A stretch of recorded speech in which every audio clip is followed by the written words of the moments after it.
I want to start with a moment that you might recognize. Something good is about to happen in your life. The relationship is starting to feel real. The promotion is close. The creative project is almost ready to share. The body is finally getting healthier. The friendships are deepening. And then, just before the good thing fully arrives, you do something. You pick a fight. You miss the deadline. You binge on the thing you swore you would not. You ghost the person. You quit the project the week before it was supposed to launch.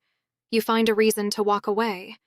And then, in the aftermath, you sit there and ask yourself, why on earth did I do that? I was right at the edge of what I have always wanted.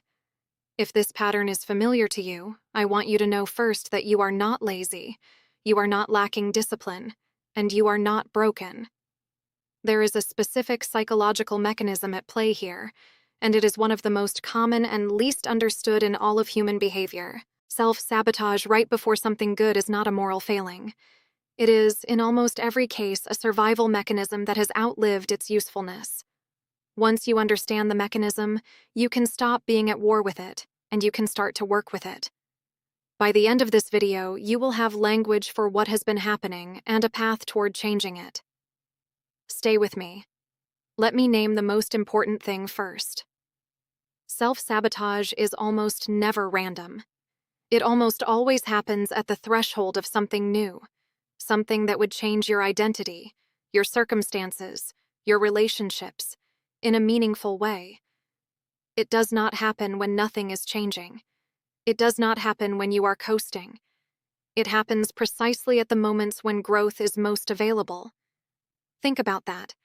The pattern is reliable. It shows up at the door of the next chapter, which means the sabotage is doing a specific job. It is keeping the door closed. Why would your own mind want to keep good things from happening to you? The answer requires a different way of thinking about how the unconscious works. Your unconscious is not optimized for happiness. It is optimized for safety. And safety to the unconscious often means staying inside the familiar. Anything outside the familiar, even something better, registers as a potential threat because the unconscious does not know what to do with unknown territory. It would rather have a known kind of unhappiness than an unknown kind of joy, because at least the unhappiness has been survived before. So when you are about to step into a version of your life that you have never lived, the unconscious gets activated. It sends signals. It floods you with old fears. It generates problems. It finds reasons to retreat. It looks like sabotage from the outside, but from the inside, it is the unconscious trying to keep you alive, by the only definition of alive that it understands, which is in the place you have always been. Let me get more specific about the kinds of self-sabotage I see, because they tend to follow patterns, and recognizing your pattern is part of solving it. The first pattern is sabotage right before relational intimacy deepens. You are dating someone wonderful. Things are going well. They are starting to want more from you. They are starting to talk about the future. And suddenly you find yourself nitpicking small flaws. You become unavailable. You manufacture a fight. You retreat into yourself. You convince yourself the relationship is not right. The deeper version of what is happening is that intimacy is bringing you closer to a kind of vulnerability you have not experienced before, and the unconscious is panicking. To be deeply loved is to risk being deeply hurt. To be deeply seen is to risk being deeply rejected.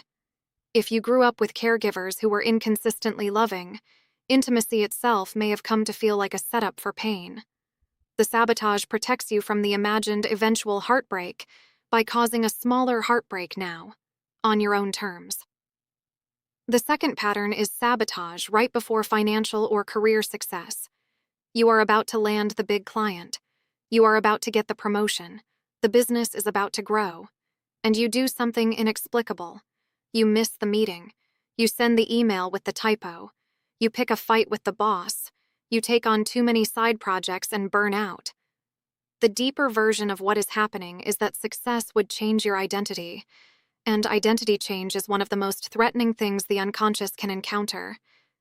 If you were the underdog all your life, becoming the winner means you no longer recognize yourself. The fear of losing your familiar identity can be stronger than the desire for success. So you stay in the underdog story by quietly ensuring that the win does not fully arrive. The third pattern is sabotage right before physical or health transformation. You have been losing weight, or getting fit, or healing from a chronic issue. The results are starting to show. And then you binge. You skip the workouts for 3 weeks. You go back to the substance you had let go of. You injure yourself in a way that feels almost intentional. The deeper version of this is often that your body, on some level, has been carrying something. The weight, the inflammation, the symptoms have been serving a function. They have made you invisible to people you did not want attention from. They have provided an excuse for not pursuing things that scare you. They have been a protective shell.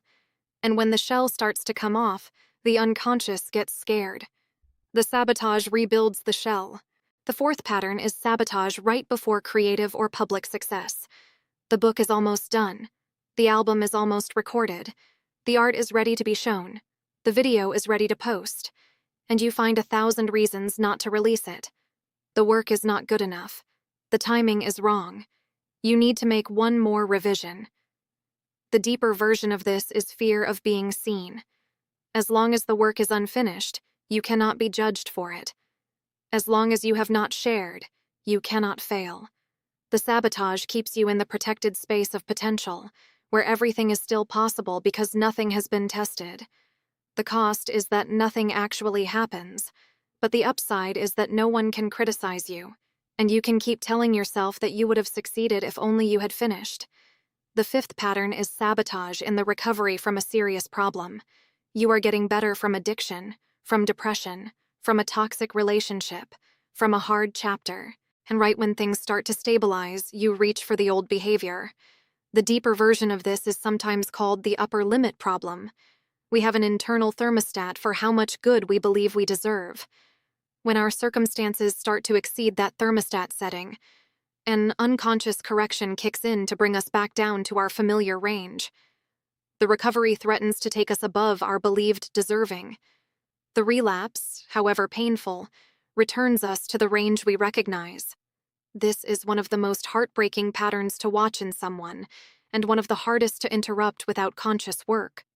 So if these patterns sound like yours, what do you actually do? Here is the path forward. The first move is to name what is happening. Self-sabotage thrives in unconsciousness. The moment you can see the pattern starts to lose some of its power. So when you find yourself about to do something that will derail what is going well, pause. Ask, am I doing this because the situation actually requires it? Or am I doing this because something good is about to happen and a part of me is scared? The honest answer almost always reveals the pattern. The fact that you can ask the question at all means you are no longer fully inside the unconscious loop. You have created a small gap where choice can happen. The second move is to recognize that the protective mechanism is not your enemy. The part of you that sabotages is the part of you that has been keeping you safe for a long time. It is not malicious. It is loyal.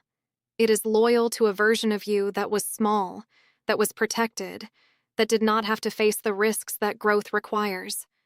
Yelling at this part of yourself does not work. Trying to crush it does not work. What works is talking to it, acknowledging it, telling it, I see you. I know you are trying to keep me safe. I love you for that. And I am asking you to step back this time, because I am ready to try something different. This sounds strange, but it works. The protective parts of us respond to being acknowledged. They do not respond to being attacked.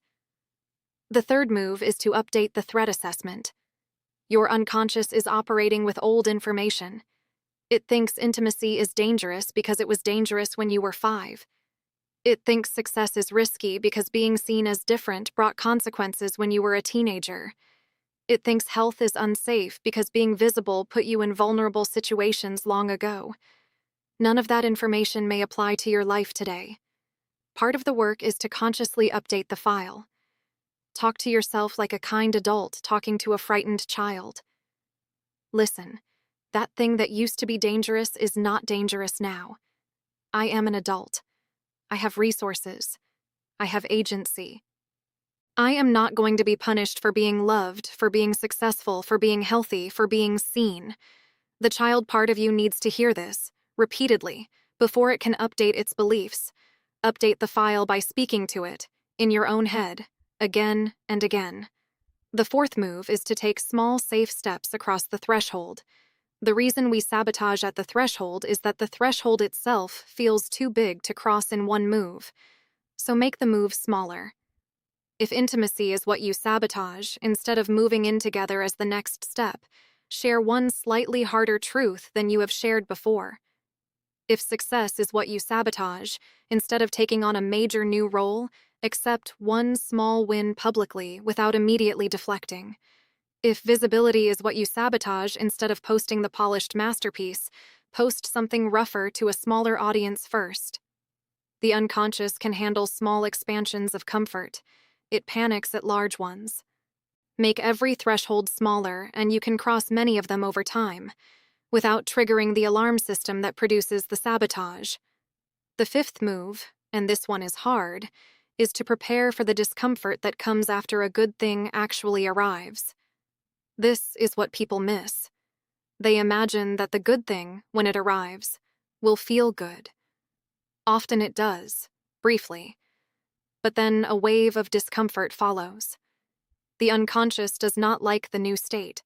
It produces anxiety. It produces second-guessing. It produces the impulse to retreat. If you do not know that this discomfort is coming, you interpret it as evidence that the good thing is wrong for you, and you act on the impulse to leave.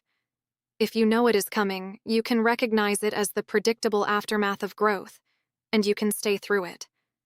The discomfort fades, eventually, as the new state becomes the familiar state. But you have to stay through the transition, and the transition is uncomfortable. Most sabotage happens because people misread the transition as a sign and act on it. Knowing the transition is coming is half of staying through it. I want to add a sixth move that I think is one of the most powerful. Build a witness for the moments of threshold. This means finding one or two people who know about your pattern and can be there when you are about to sabotage. Not to stop you, exactly, but to reflect back what you are doing. Sometimes the only thing that interrupts a sabotage spiral is someone saying, "Hey, this looks like the thing we talked about. Are you sure this is what you actually want to do right now?" The mere act of being witnessed in the moment of threshold is often enough to slow you down. Therapists do this. Good friends can do this. Even a journal that you check in with at threshold moments can do this. The point is, do not go through the threshold alone if you can help it. The unconscious sabotage works best when it is unwitnessed. Bring witnesses, and the sabotage loses much of its power. There is something else I want to mention because I think it is underappreciated. Self-sabotage often comes with a wave of physical sensation, not just a thought. Your stomach tightens. Your chest goes hollow. You feel restless, agitated, almost itchy in your own skin. This is the body's threshold alarm. If you can learn to recognize the physical signature, you can catch the sabotage before it becomes action. The moment you feel that particular discomfort, before you have even thought of the sabotaging behavior, pause. Put your hand on the place in your body where you feel it. Breathe. Tell yourself, this is the threshold feeling, and I do not have to act on it. The body needs a few minutes to settle.